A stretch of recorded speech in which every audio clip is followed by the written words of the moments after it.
প্রতিদিন ঘুম থেকে ওঠার পর ফ্রেশ ট্রেশ হয়ে নাস্তা নাস্তা খাওয়ার পর যখন অনলাইনে ঢুকি, ইউটিউব বা ফেসবুক যে কোনো একটাতে ঢুকি, তখন সেখানে আশ্চর্যজনক প্রায় সময় ভিডিও চোখে পড়ে যায়। আজকে যখন ঘুম থেকে উঠলাম, ফ্রেশ ট্রেশ হইলাম, নাস্তা নাস্তা খাইলাম, অনলাইনে ঢুকলাম, সেখানে আশ্চর্যজনক একটা ভিডিও সামনে পড়ে গেছে। যদিও ওর ভিডিওটা কয়েক সেকেন্ডের, কিন্তু ওটার হ্যাংওভার মাথা থেকে যাইতেছে না। সাব্বির রহমানকে ব্যাটিং শিখাইতেছে আমাদের বাংলাদেশে one of the finest, one of the greatest coach Khaled Mahmud Sujon কাকা উরুফে গদা কাকা। এই গদা কাকায় সাব্বির রহমানের ব্যাটিং টিপস দিতেছে কিভাবে আরো বড় বড় ছক্কা মারা যায়। তো এটা দেখার পর তো আমি বিশ্বাস করতে পারতেছিলাম না। তো আমি চোখটা আবারও ভালো মতো ডলা দিলাম। এরপর গদা কাকার দিকে তাকাইলাম যে এটা কি সত্যি গদা কাকা। তখন দেখলাম এটা তো সত্যি গদা কাকাই।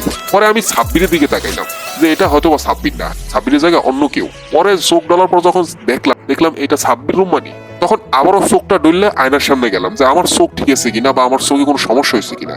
আয়নার সামনে গিয়ে দেখি আমার চোখও ঠিক আছে। এরপরে গিয়ে বিশ্বাস হয়েছে বা নিজেরে বানাইতে বাধ্য করছি যে না, এটা গদা কাকাই আর এটা সাব্বির রহমানই। তো ভাবলাম এটা নিয়ে একটা ভিডিও বানায় আপনাদের কাছে প্রচার করা উচিত। তো অবশ্যই আপনাদের মধ্যে যাদের ব্যাটিং এর টিপস প্রয়োজন অবশ্যই গদা কাকার কাছে চলে যাবেন। গদা কাকা সাব্বির রহমান রে ব্যাটিং শিখাইতেছে।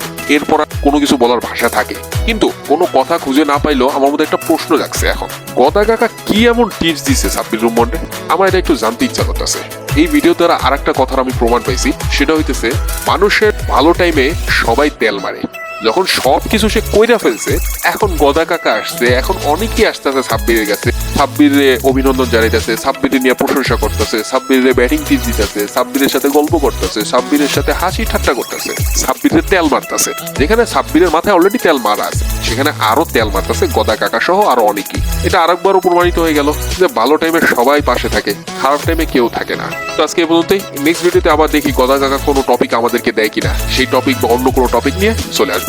সেই পর্যন্ত সবাই সুস্থ থাকবেন, ভালো থাকবেন, আর যাওয়ার আগে সাবস্ক্রাইব, লাইক, কমেন্ট, শেয়ার করে দিবেন। আল্লাহ হাফেজ।